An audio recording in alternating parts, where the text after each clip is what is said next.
Hello, how's it? Good evening, maybe good morning if you're on the other side of the world. Welcome to the Art of Budtending, this webinar. It's the first webinar we've done of the year, so thank you for joining us on this evening. I know some people have issues with load shedding and all that crazy stuff we have to deal with in South Africa, but we will push through. Welcome to the show. My name is Trenton, Birch. I head up Cheeba Cannabis Academy. We run a consultancy. We're about to launch a club called Cheeba Delicious. So we're very, very buried in this beautiful, crazy cannabis industry. And today we've got some amazing guests that we're bringing in. Firstly, I just want to thank Cannabis Club Systems, who are based in Madrid, Spain, for sponsoring this series, this webinar. They're amazing people, and they're going to tell us all about what they do. But for those of you who don't know what a budtender is, or a cannabis dispensary consultant, as some people call them, we're going to give you some real insight into how it all works. So before we start, I actually just wanted to take you through a few bits and pieces in terms of some images to bring it to life and give you some knowledge on exactly what a cannabis club and a dispensary is and what they look like. So first of all, these are a few clubs. We'll unpack the definition of a club just now, but essentially they're social spaces where people can hang out, where they can consume cannabis, they can work. There's a rule of thumb that there's no alcohol mixed with cannabis, so you will never find many cannabis or any cannabis club really serving alcohol, which we fully support. We believe we should keep them separate. There's also dispensaries. Those are targeted at a slightly different market. The top one is Cookies in LA. Underneath is MedMen, but they look a lot much more clean, much more sort of slick. It's a very different kind of feel to a cannabis club, and it's sort of you come in, get your medicine, and you leave. I also thought I'd just pull up some of these things from Thailand. So Thailand, obviously, some of you might know, has gone completely boss when it comes to cannabis. There's a truck over here. I don't know many countries that would allow mobile cannabis trucks like that. There's a cannabis club at the bottom, which is quite small. I love the chopsticks, budtender being authentic, and then we've got these kind of market pop-up stores, which also doesn't happen in very many places. So they've really completely blown the market wide open and followed no kind of international trends. They set things themselves and decided to do it their way. Good for them. It's booming, and really it's exciting to see a country take such a bold step. Also, just in terms of displays, this is just a quick image in terms of how things are often displayed. There's rosin in the middle. What you see to the left and in the middle, there's also like a sniff jar. So you can open that up. There's normally a little magnifier on there, so you can look at the quality of the trichomes. You can open it up so you can sniff it. What's important is not to be touching the cannabis, because ultimately it is medicine or it's been given to somebody else to consume. So you want to keep it as clean as possible. We'll unpack all that kind of stuff. I just wanted to show you a few videos. We've shot 3 videos actually over the last few months in different clubs. This is one I went to in Barcelona called Dr. Resin. You see the DJ decks, it's very hip. Obviously there's always some PlayStation in most of these clubs, but it's a really nice space where you can chill out, very comfortable, quite upmarket. This is the Alibi in Cape Town. Also a very sort of dry space. You can get full food here. A lot of people come here to actually work and consume cannabis at work. They usually their office. It's a really nice club in Cape Town. And then the other one we have is slightly different. It's actually in a house. This is the Heystek, which is in Oudtshoorn, which is run by Kush and the Grow and Active team. This is very different. You can see people can sit outside. But they're essentially, the clubs are communal spaces where people can come and gather, and like-minded souls can meet and talk and consume cannabis and play chess and do all kinds of crazy things. So that's a kind of real quick deep dive into what cannabis clubs and dispensaries might look like. And we're going to unpack that in more detail. But before we get into the sort of discussion around things on the ground here, I want to bring in Irene Trdin, who is in Madrid, who is from Cannabis Club Systems, and she's going to tell us a bit more about her system that works. So Irene, please join us. Welcome, Irene. Hi, everyone. Hi, Trenton. Thank you for having us. Welcome from Spain. I think you're only an hour behind us, so it's that's right. And only in the winter. In the summer, we're together on the same timeline. We are together. We must be more together. We have deep respect for what's happening in Spain. The Cannabis Club model. I think there's 234 or something clubs just in Barcelona alone. Yeah. How many are there in Spain? How many are there in Spain in total? Speculations, because the government is kind of looking the other way, but the speculations is up to 2,000 clubs exist in Spain. Wow. And the Spanish model of the club, like you showed the Dr. Rosin and the pictures, G Planet and all of those who are using our system, are just an example. And there's many more styles of clubs, and they cater to many different types of people, from students to elderly to just medical patients. And I think the Spanish model is really, really interesting. And it's been taken actually around the world. You guys in South Africa, you're trying to do something similar. In South America, they're as well doing something very much similar, with being a private environment, having educational parts to clubs, social parts to clubs. And you're so right. You know, like people often ask me, like, what, as an educator in the cannabis and hemp space, or what is our target market? You know, and like, you know, in our class at the moment, we have an 18-year-old and we have a 70-year-old. You know, it's so diverse. So each club, you know, has its own niche, you know, its own style, its own music. So it very much is around creating community and like-minded people and bringing them together. You know? Exactly, and this is what I really, really like, me as a consumer as well. I really enjoy about clubs is that you can choose yours, you can choose your community, you can feel really connected as they do loads of seminars there, loads of workshops, and so on. And the marvelous part is as well that you can get informed about the product. Yeah. When we used to buy it from the street, you wouldn't know, you couldn't choose, you just got what there was. Whatever but when you are disappeared as quickly as you could after that shady deal. Exactly. And you didn't even know what type of product you're getting, if it's a product you're going to be suited for you, and so on. And with us, well, we kind of are the world leader in software solutions for cannabis clubs. So tell us about that. Tell us about your system. So I've trialed your system. It's a beautiful system. It's obviously got a lot of IP and you've had a long time to develop it, but just tell the audience, like, what is your system and what's its function? Exactly. Our system basically works, it's a full end-to-end from when you receive the product to the product leaves to the consumer. You can track everything. You can track stock, finances, and above all, since we're talking about budtending, it is an amazing tool when we are serving our members. Why? Because it gives you, we like to work with data, and we took that and implemented it into clubs, meaning that we have two types of tracking when it comes for budtending. You will have all historical of a member that's standing in front of you. You will know their preferred varieties. You will know every little dispense that they've done, every little visit that they've done. Apart from that, you as a budtender, you might have, I don't know, in Spain, some clubs have up to 40 varieties of cannabis, just the cannabis, let alone then extracts. Exactly. You wouldn't know, as a budtender, you might not know that all of the varieties, you might not have tried them yourself. Maybe you don't consume as much, or you consume the flower in a different form. So what our system enables you when you are doing your job is to give you the data. Everything can be input, including analytics of the product itself. If the product is analyzed, you can input all the THC levels, CBD, CBN levels, all the medical information, recreational information, the effects. All of that is in the tip of a button. While you're attending a member, you can tell them, if they come up to you and tell you, well, I'm looking for something for insomnia, I'm looking for something for headaches, or just to relax at the end of the day, you have all this information in front of you, and the job flow and the experience for the member that you'll give it to is going to be much better.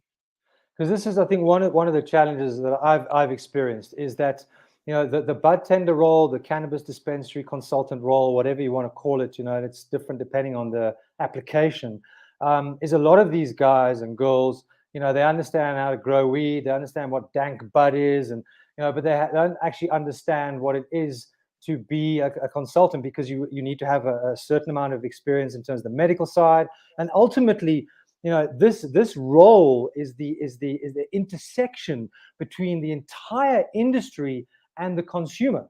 And I think it's a very understated role. And I don't think we've put enough importance on making sure that the people in those roles have studied, are educated, because, you know, even though, you know, I know dispensaries are only, you know, haven't quite come online in Spain, they're only just coming online here. A lot of people are using the clubs, for example, to get medicine and to medicate. And if they're going in there and somebody has no clue, and I'm not saying that a budtender can replace a doctor for any means, it's a different role, but there has to be a certain level of education. What are some of the challenges you guys find? Do you find the same challenges there, or have you sort of cracked the code of that? No, it's exactly the same. You have, I'm sad to say that, but currently there is no education out there for this type of job or this type of work, and we really need to fill that gap. I know someone who And does that. Cheeba. Yeah, I know, absolutely. And the problem is that you might have enthusiasts that will know and themselves, just because they love the product, they love the flower, they would investigate and research the product that they have or try, and they would know how to advise you and they would know what to recommend. But I would say that most of them don't. Most of them speak from very personal experiences or no experiences. They would say, I don't know, this is the most dispensed product, maybe you want to try this one, or they don't have this information, or they are not educated to advise the consumer really properly. And so as you said, I think absolutely. Yeah. So tell us, just last question, tell us about two really nice features that you have. I mean, I'm aware of some of them. One of the ones I really love is the fact that even the sort of trim that ends up in the bottom of the jar, you can weigh that and write it off, and there's all these little nifty things you have. Tell us maybe two of them that two of your favorites. Oof. My favorite one is actually coming out now, which is an app for members. So a member will have on their phones an app where they can access all their clubs. If they're a member of several clubs, they'll be able to see the menus there, the descriptions of the product, all the information about their profile, about their dispenses. But apart from that, what for me it's really amazing with our system is that you can take full control locally and if you're away from it. And if full control, I'm referring to product is tracked since you get it from the provider to the last stick stem and to the last shake that you got left. So this is really, really marvelous. And apart from that, one great thing that we do is we always try to streamline the processes, improve them, and save the product, protect the product. So when you're, for example, one of the things that I really admire is that when you're weighing your products daily, and especially when you're as a budtender, you need to check your stock, your levels, check it daily, if dispensing went correct, and so on. So when you do that, what we did, we integrated that you don't do it as you used to take a jar of your products, throw it into a bowl, and then weigh it and see how much you got left. No, we are saving. What we did is you can register the empty jar weight, put it on the scale, and weigh it. You don't have to throw the product, so you don't destroy the product, you don't lose it, you don't create more mess around it. So this is what we're really trying to achieve, is like to minimize human mistakes, to maximize on your products and on the running the club in itself, basically. Yeah, amazing. Irena, thank you so much for joining us from Madrid. Thank you, guys. I look forward to seeing you in 2 weeks at Cannabis. Yay! You can give me a bit of a tour. We'll be there. It should be exciting. Absolutely. Thank you so much for sponsoring this. Thank you. Cannabis Club Systems. Really, really developed. Fantastic system. I'll see you soon, Irene. Thank you so much. We'll speak. Cool. So I think what people need to remember is when you are running a dispensary, which is obviously much more highly regulated, we'll unpack in a minute, or a club, we need to have proper systems in place. We need to make sure that the product is tested, that it's clean. We're dealing with something that a consumer essentially uses in their body or on their body. And it's very important that we have some kind of regulation. Right. Let's bring in the rest of our beautiful guests. Bring them in, Linda. Bring them in. Hello, hello, hello. There we go. Hi, guys. Thank you so much for joining us. So I'm just going to start at the top. Can we bring Nkombile down a little bit because there's a thing in his face? That's possible. Something in my face. Hey, we can't see you. We can't see you. Yes, Nkombile Linda is from the Cannabis Experience. We have Boog underneath, who is from the Joint Cannabis Club out in Hardy Beerscourt. We then have Amy Heystek, who is from the Jazz Farm Social Club, just out of Johannesburg, who have amazing cannabis. And we have Kyle Brocklebank, who is from THC Africa, and they are focusing on the dispensary side with the Section 21, so a very different kind of element. So listen, the first thing I want to do is start with Kyle. If you can just tell us a really quick understanding of what a dispensary is, and then we'll talk about what a club is. So over to you, Kyle. Right. No stress. How's it, guys? How's everybody doing? So look, from our side, what we're doing with cannabis is we're handling cannabis in its entirety as a medicinal item. So SAPRA, in terms of being the Health Products Regulatory Authority, they give us certain laws that have to govern medicines, this one being THC in the Schedule 6 category. We apply for Section 21s, we get doctor scripts for it, and then we dispense from our pharmacy out in Johannesburg. But it is handled as a Schedule 6 medication. In terms of just controls and regulations, that is what they're looking at it for from a medicinal point of view. So there's quite a bit of rigmarole when it comes to it, having Schedule 6 registers, responsible pharmacists on site, an actual pharmaceutical license. There's quite a number of things that you have to get in line and paperwork, but it's proving to be a good market.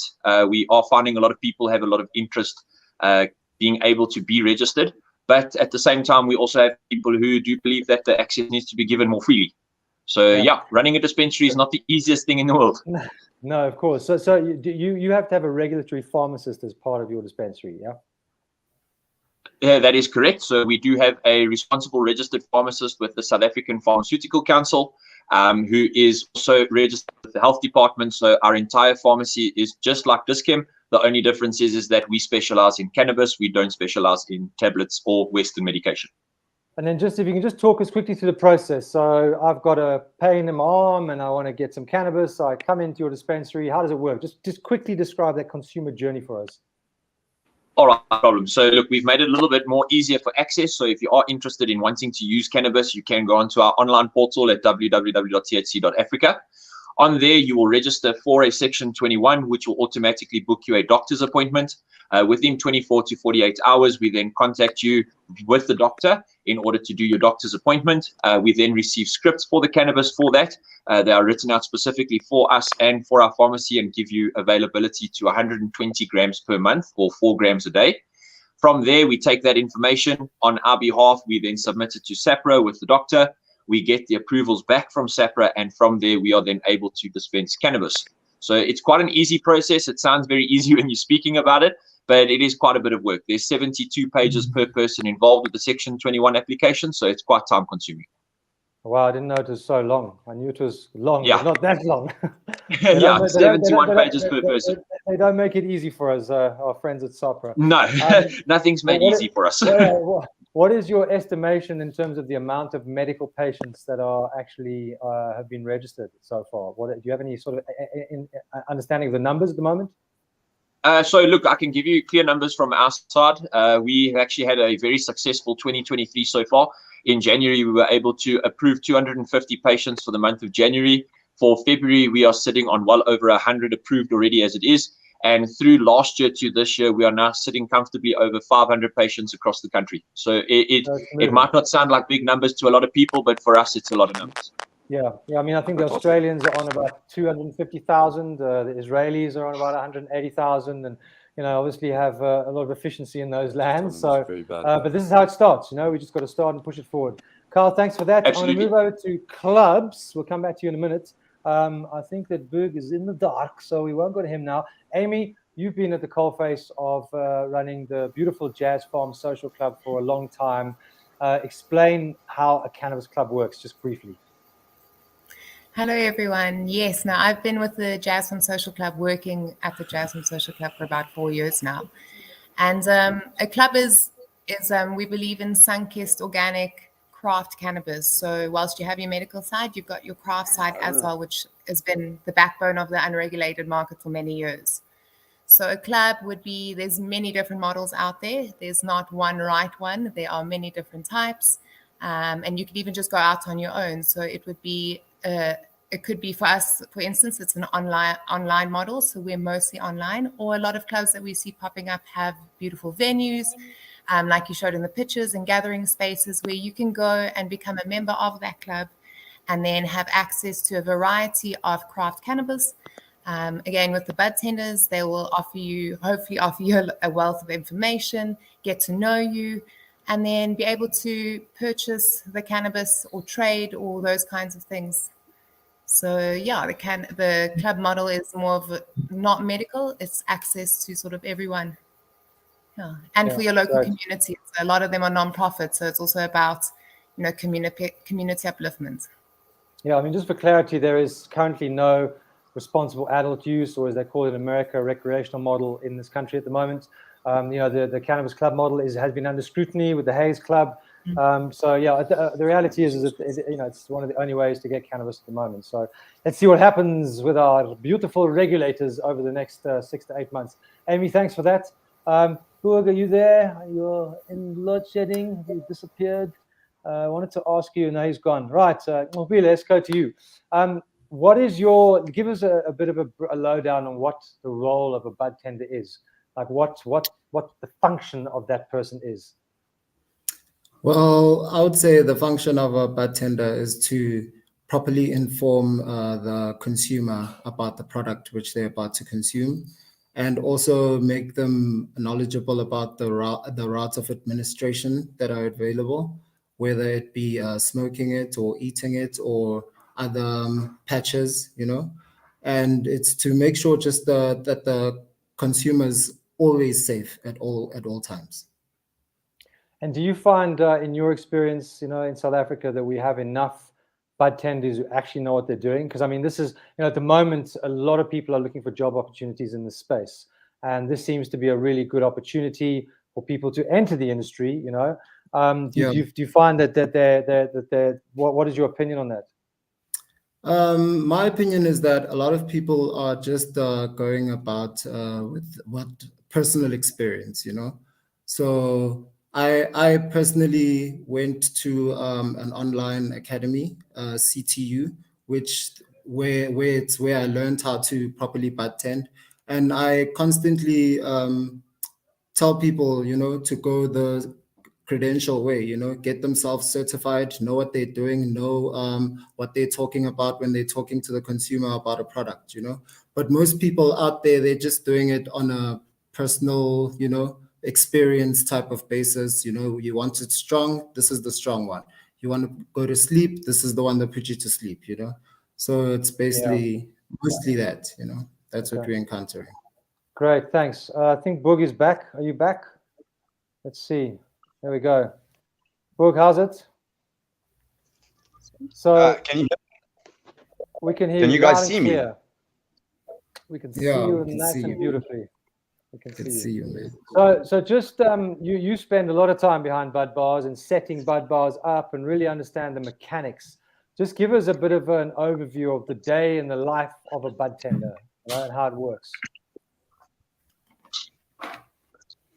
Cool, yeah. So obviously, it's your area that you work in every day. So arriving at your consultation or at your bud bar, that's an area in which you need to focus a lot of your time on, and making sure that the products that you have and the consultation that you're offering to your members or to the people that are coming to your club, it starts with basically setting your shelf, making sure that you've ordered the right amounts of cannabis, and making sure that we have the right cannabis on the shelf for our members. So that starts early in the morning, setting the shelf, getting everything. Can I just clarify? Do you normally put the stock away afterwards? It's always put away. It's never left on the shelf. We stock take every day, so we pack that product back into a bank in which it's protected overnight to make sure that everything is in one space. It's also accounted for. So setting the shelf, basically that's arriving in the morning and then taking that stock out of your safe bank. That's taking the right stock out of your safe bank, making sure that it's labeled correctly for the day, making sure that the stock that you are replenishing the shelf with is tested, making sure that you've got the right information on you, as well as providing the right information for the members in the jar itself. Because I think, initially, and I think it's changing, but I think a lot of people who think about the bud tender role think, oh, this is a job which I can get stoned all day and have a lack of time and be around weed and talk cuck to people. Do you find that that's kind of a perception? I mean, I know that's not what the reality, but do you think that that's a perception people have? I see Carl shaking his head. I think that's definitely a perception that people have.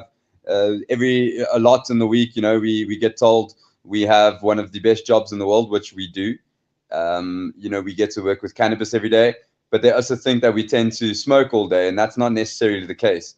majority of the time, the people that are working with the cannabis are also responsible for getting the cannabis onto the shelf, making sure that that full tracking and traceability that's happening is also pulled through. So we can't necessarily be stoned all day dealing with this. At the same time, your consultations have to be true and clear. So if you are fuzzed and you are stoned, you can't necessarily deliver the right information that you need to. So we definitely have our times where we do smoke. We're in the industry, but it's not necessarily consuming your whole day. Okay, great. Thanks, Boog. Amy, let's just talk about quickly the actual, from a cannabis club perspective, and then I'll like Kyle's input. When you're dispensing, what is the process? Is all your stuff pre-packaged? Do you have it in jars that you dispense from? What's the general process that you follow? Yeah, need stock, we see it running out because we do like to have quite a variety of genetics available. We'll manicure and pre-pack and have it ready to go. And how important is packaging? Because I think, one of the issues I have at the moment is the packaging that is used in the cannabis industry is completely unsustainable. It's all plastic. There are a few companies in the States now who have hemp packaging out for cannabis, which is very exciting. But it's so disposable. We use these bags, we throw them away. How much emphasis do you guys put on packaging? At the Jazz Farm, we're doing our best to be as sustainable as we can be in that sense. So our packaging is, I'd say, about 80% paper. We do have on the inside, it is smell proof. So it does have a slight, is it plastic sort of seal on the inside? I'm not sure if it's plastic, but it is mostly paper. We also do stamps so that we're not using any form of labels, or we do use small labels, but we mostly stamp our genetics and that so that it's reusable. And the only thing that we do put in it is a Boveda. And we do prepackaged. For those people who don't know what a Boveda is, for those who don't know what a Boveda is, why is that important? So firstly, tell people what it is, and why it's important. It's a two-way humidity pack. So what it does is there's various options. It's also used for cigars. But for instance, we use the 4-gram sachet, and that is a terpene preserver. So it preserves the terpenes as well as locks in the moisture and keeps your bud nice and fresh so it doesn't dry out and go crispy. And just helps with the shelf life in a sense. So, and then also what I was saying is that we prepackage up to in 5 grams so that it is then we're using less bags as well. So we have size amounts and options available, and then the bag sizing and that kind of goes with that so that we use as little plastic as possible. Yeah, great. Good for you. Hemp to replace plastic. Anyway, don't get me started on that. Kyle, it's a little bit different in a dispensary. You have, the big sampler stick that you have to watch out for. I know you know about clubs as well. So what would you say some of the differentiating factors between dispensing in a dispensary and a club? Mute. Yeah. You just need to unmute yourself. Unmute yourself. Sorry, my apologies there. Look, the difference between running a club and a pharmaceutical dispensary goes around the regulations behind it. So as Boog was saying, you need to set up for the day. You need to put your things in place. You need to check what stock you have on hand so that you can produce it and get it ready for the day. We unfortunately don't sit in that. We are actually geared by law to follow specific protocols. So we have SOPs that we have to follow. So all of the cannabis or any Schedule 6 item medication has to be kept in a locked up dispensary behind the counter with the pharmacist. So from that point of view, it also has to be. For those people who don't know what an SOP is, it's a standard operating procedure. It's very, very prevalent in medical cannabis facilities. Everything from where you put your spades to your feeding, everything is an SOP. So you have the same ones. Okay, thank you. Sorry, carry on. Absolutely. So yes, following SOPs that are given, it has to be in an air-conditioned room. It has to be at a specific humidity. It has to be stored in a cool, dark, dry place. Cannot have access to the public. We have to have a full track and trace system. So all of our cannabis is already pre-packaged into 1 gram bags due to medical regulation, because your script is written out 1 gram 4 times a day. You have to be able to show a person what exactly 1 gram is. So if you gave them a 5 gram bunch and told them to use half a gram 3 times a day, they would have to sit with a scale and then weigh it out. And we all know how the law goes. If you're sitting with a scale in cannabis, the potential of dealing is a lot higher than most other things. So ours comes specifically packaged 1 gram at a time with a batch number from the farm. So currently, as we do distribute cannabis, you are able to track it from the very person who's bought it to the very farm who has grown it. And that is the seed to sale process that we have to have in place pharmaceutically. From a packaging point of view, you have to get your cannabis from SAPA registered farms, yeah? Absolutely, absolutely. So at this present moment in time, we do have to buy from licensed facilities who have SAPA licenses given to them. So it will be for the manufacture or growing of THC in high potency cannabis, THC content. Okay. Cool. You're going to talk That's about what allows us to work over the agreed law of 0.2%. So like in other parts of the world, 0.2% is accepted. We obviously go past those barriers using medicine. Medicine is an uncapped present. So you can have a bud that comes out at 38% THC. You are welcome to dispense that as long as the doctor has prescribed cannabis over a specific limit for you. And then tying that back to packaging, unfortunately, we are also tied in again to have safe seals, have to have childproof packaging. Everything needs to become sealed, stamped, approved, barcoded. Using stamps is a little bit difficult because of the amount of barcoding and printing that we do go through. However, we are looking at alternative supplies for, like you mentioned, hemp plastic bags and also hemp paper to be able to print stickers on. So these are things that we are looking at that the pharmaceutical world has never really looked at. I always find it bizarre that you're supposed to have everything in childproof packaging, and while I absolutely understand that when it comes to edibles, what is a 3-year-old, 4-year-old going to do with a piece of bud? It seems to be a bit over paranoid, because as we know, if you eat that bud, it does nothing. Absolutely.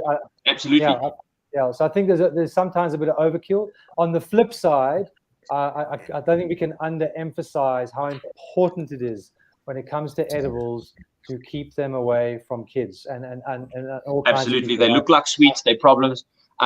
So specifically from our side, on our edibles end, from the gummy side of things, we've actually produced them in cannabis leaves, and we stick to that so that they don't look like kids' sweets, and that we can give a pre-warning so people know if you see a child with that type of shaped edible in their hand, they shouldn't be eating it. But further to that, the best option we have is to be able to childproof all of our packaging. Yeah, absolutely. Thanks for that, Carl. Ntombile, let's just talk about the kind of products that move the most in a club. Is it pre-rolls? Is it flour? What are the sort of trends that you're seeing from people who are, because the industry is opening up and a lot more people are trying things. What's also very interesting is that I think a lot of people have been historically put off by cannabis because the only way we historically used to deal with it is smoking.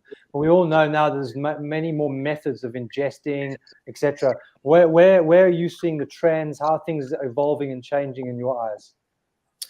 Well, right now the trend is pre-rolls. Everybody's going the pre-roll route. The lazy route, huh?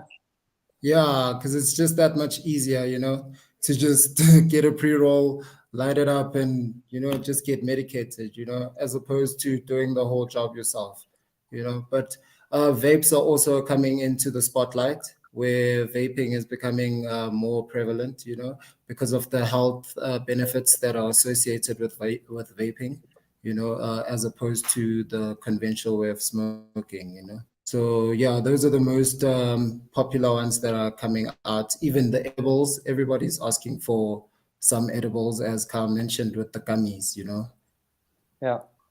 So And what's the what kind we're of seeing. audience that you're getting in Soweto? It's obviously a big populous area. Who are the people that are coming? I know we're still dealing with stigmas in this country at the moment on multitude of levels, but I also know that cannabis has been used for decades by the gogos, in tea. So we're not strangers to cannabis in this country. So what are you finding the kind of customer you're seeing coming? Is it changing? Is it evolving? Well, yeah, it is slowly evolving because since the government said it's medicinal, so more people are looking into that because of the relief they're not getting from the pharmaceuticals that they're using. So they're more likely to try things out like the teas, the infused teas and stuff, the cocos. But mostly the people that are coming out are the working class. The working class are coming out more to cannabis and stepping away from the alcohol because of the feelings that are associated with it, So those are the people that we're seeing stepping into the cannabis scene right now. Yeah, that's a massive trend in the States at the moment, especially with your younger population who are moving away from alcohol very rapidly, much to the discomfort of the alcohol industry. But I think I always tell people what we have to remember with the hemp and cannabis industry is essentially we are battling against, big pharma, alcohol industry, plastic industry, all these big behemoths that have been controlling us for many, many years. And so I think it's important to keep that in mind. Cool. We're going to take 2 seconds. We're giving away a budtender course tonight. This is a budtender course that we have in partnership with a company called Medical Marijuana 411, who are American partners. All of our medical cannabis content we license in from them. It is accredited in 7 different US states. So it is a really solid course. And the winner of that is Khomotso Mapato. So Khomotso, we will be in touch with you. Congratulations. Yeah.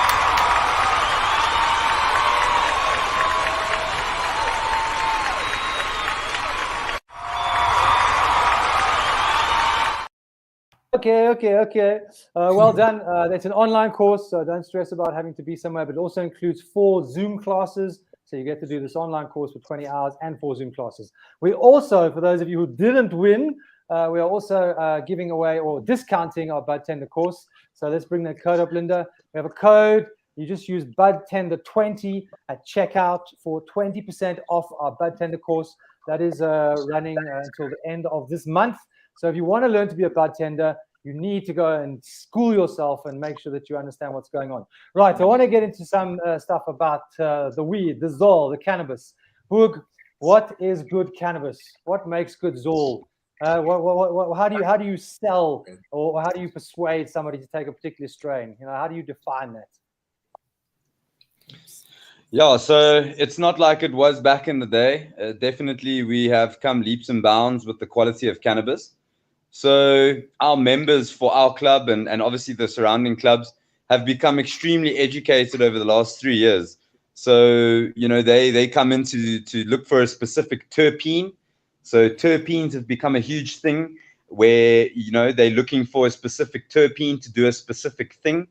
We've got sativas and we've got indicas. But nowadays, what makes cannabis good is definitely the terps.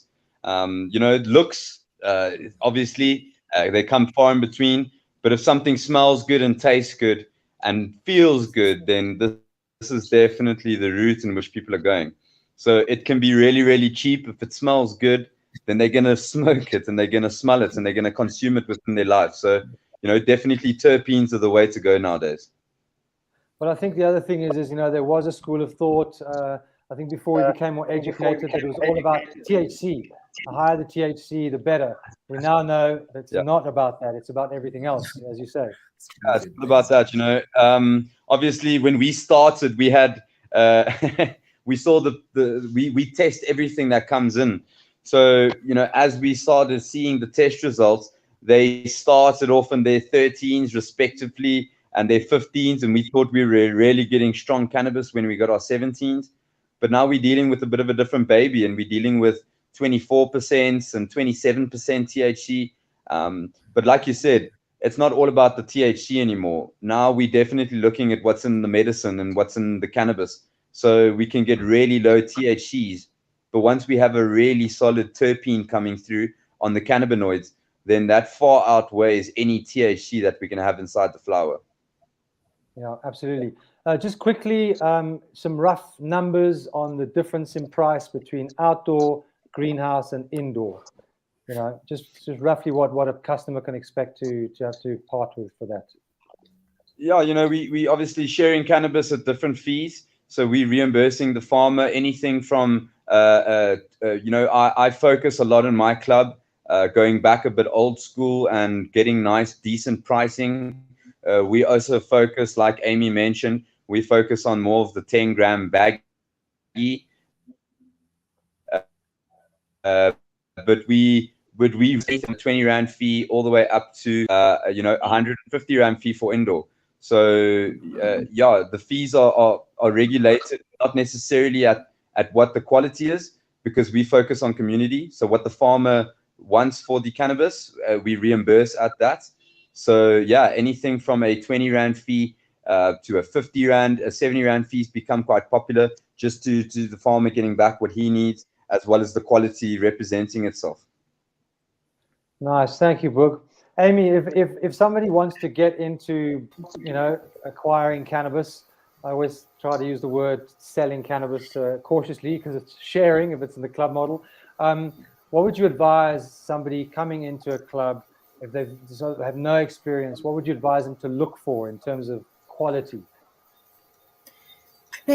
Personally, I think that also is very dependent on the person. So as they mentioned, people are becoming more educated and looking for the dankest looking weed.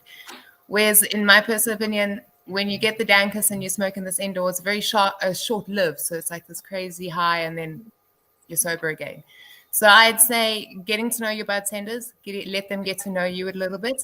Looking for good weed. I mean, if it's looking for not seeds, you don't want lots of seeds. You want a good terpene, because obviously the terpenes also provide or work with the entourage effect, which is affecting your high as well, because terpenes affect people differently.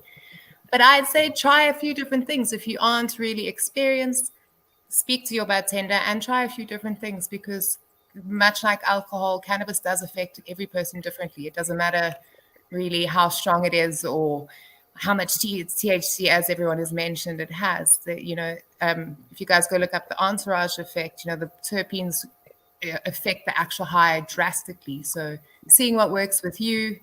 And then, there are still the good old tested, for instance, like in Afghan. We all know that's pretty much sleepy time weed, anything for bed, but that's going back to, really good genetics. So yeah, I think personally, try a little bit of everything and see what works best for you. Yeah, absolutely. Trial and error. I'm up for that. Thanks, Amy. Nkumbile, the market that you operate in has, very, very different levels and different kinds of people.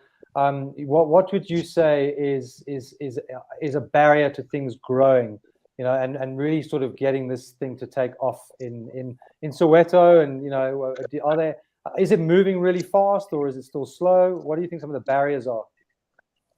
Well, the first barrier is the legislation, of course, and the second barrier is education. A lot of people aren't very educated on cannabis, the medical benefits. People just think cannabis is just for getting high, but people don't know that cannabis is actually a medicinal product. That's still a big problem in Soweto. So we really need a government-based education system around cannabis in places like Soweto, all of the ghettos, so people can actually know what's going on around cannabis. Because cannabis obviously has the potential to drive job creation, SME development, etc., Yes. etc. So I think those things are super important, and in terms of so some of the dispensary things that when you're dispensing cannabis, are there trends that you're seeing in terms of the kind of customer you're getting in and what they're looking for? Are they aware of terpenes? Or is it just based on what they see and look? Yeah, well, most people, due to thanks to social media, are getting themselves educated on terpenes and certain cannabinoids. Most people will come through and request a sativa. That's the trend that I'm seeing right now. Most people want to step away from the indicas because they don't want to feel lazy. They want to feel up full after a toke.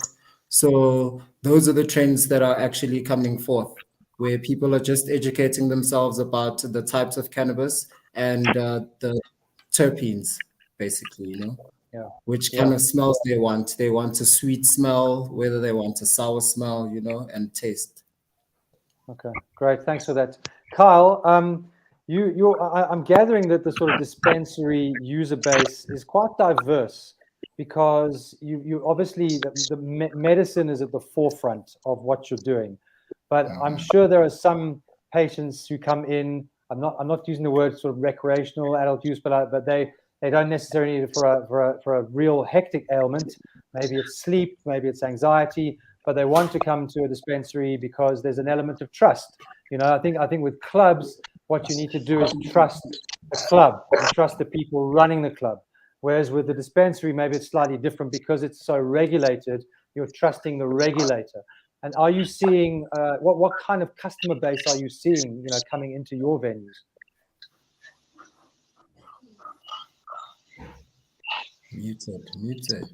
From our side, we've got the likes of everybody. I keep forgetting to do this. Sorry, guys.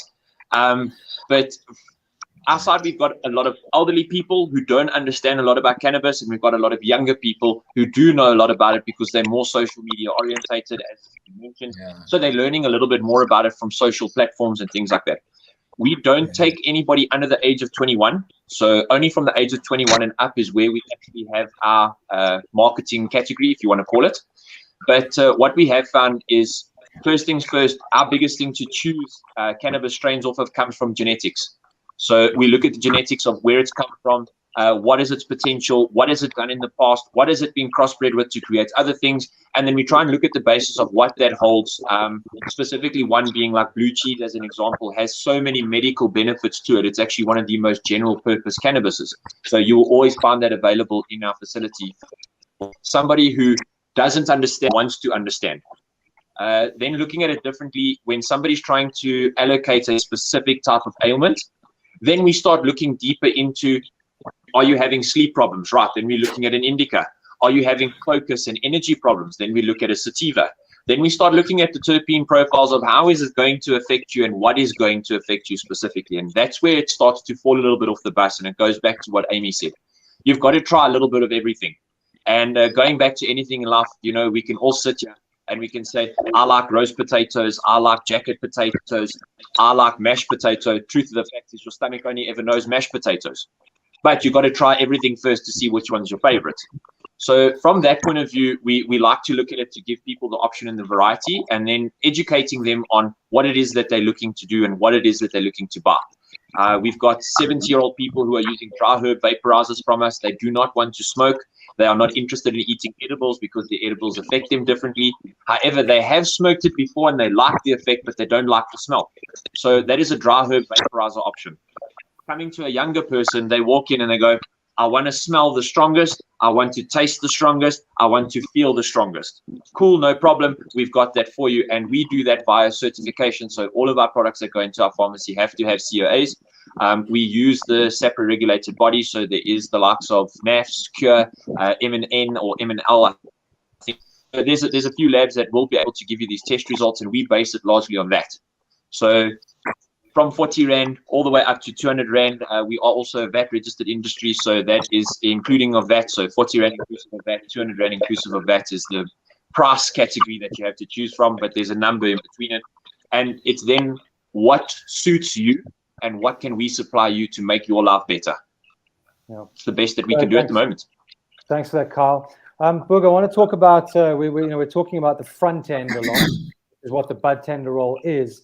But there's also what's super important is the relationship between the club, the dispensary, and the farmer. I know that's something you spend a lot of time on. Can you just unpack that relationship and why it's so important? Yeah, 100%.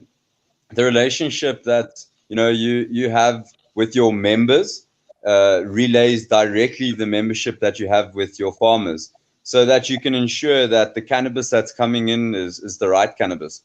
So let me give you an example. Obviously, we work through grow plans through Grow One Africa.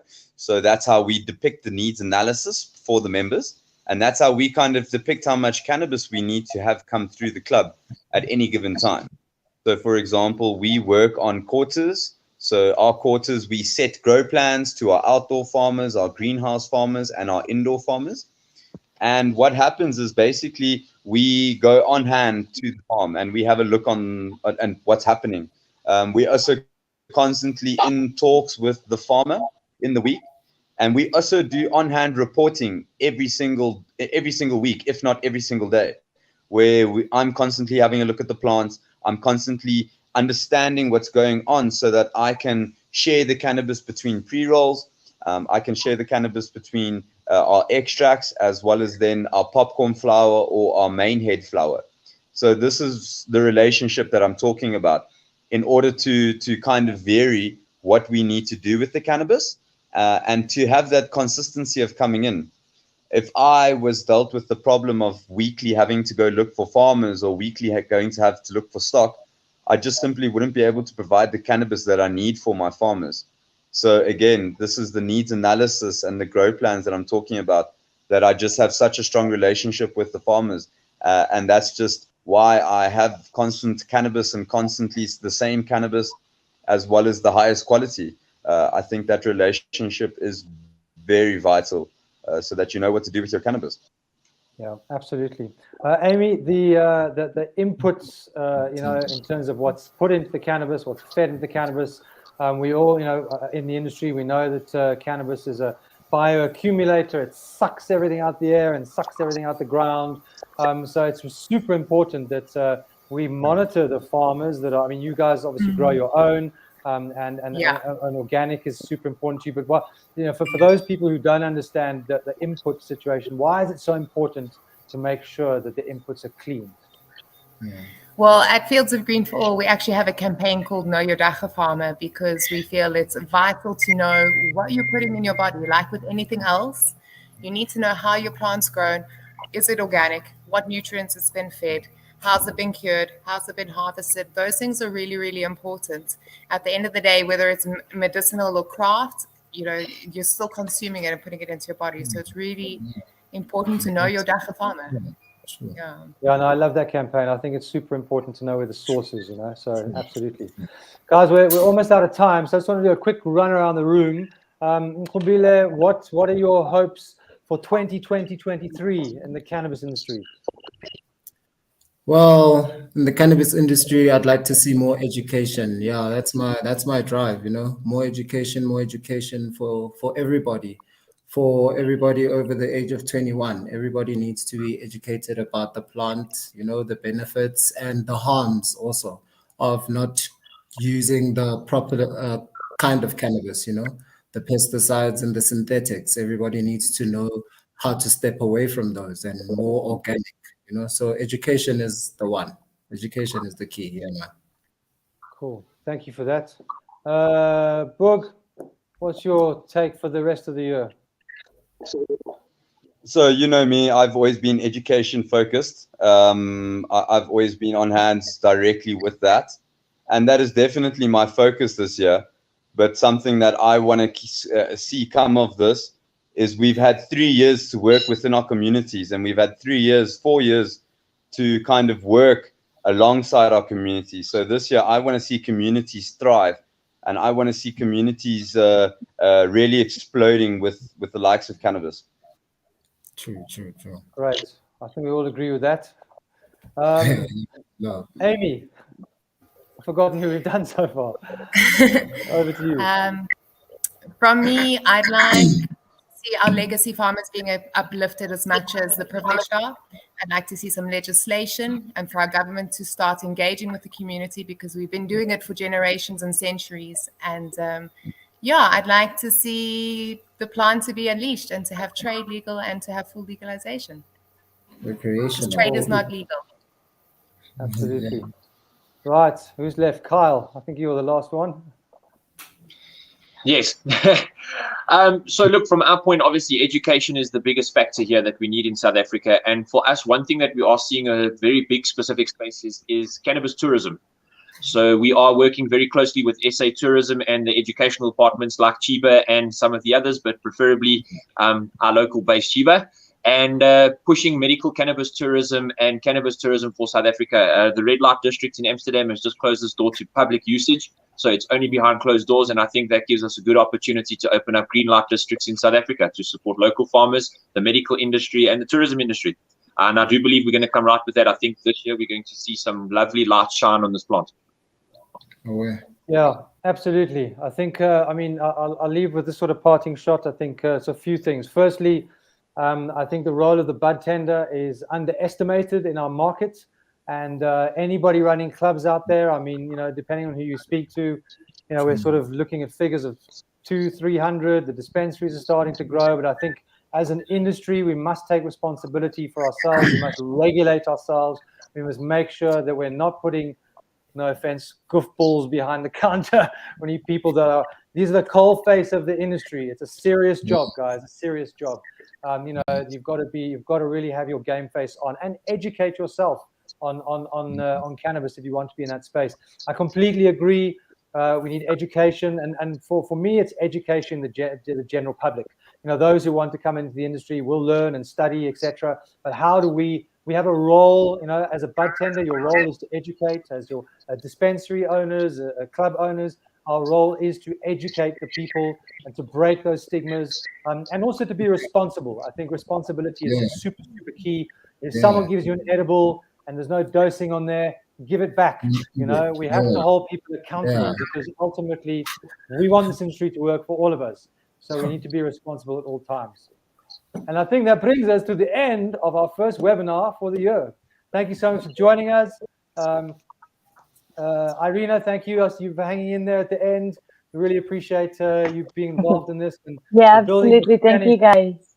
Spanish African connections. I look forward to seeing you in Cannabis in a few weeks' time.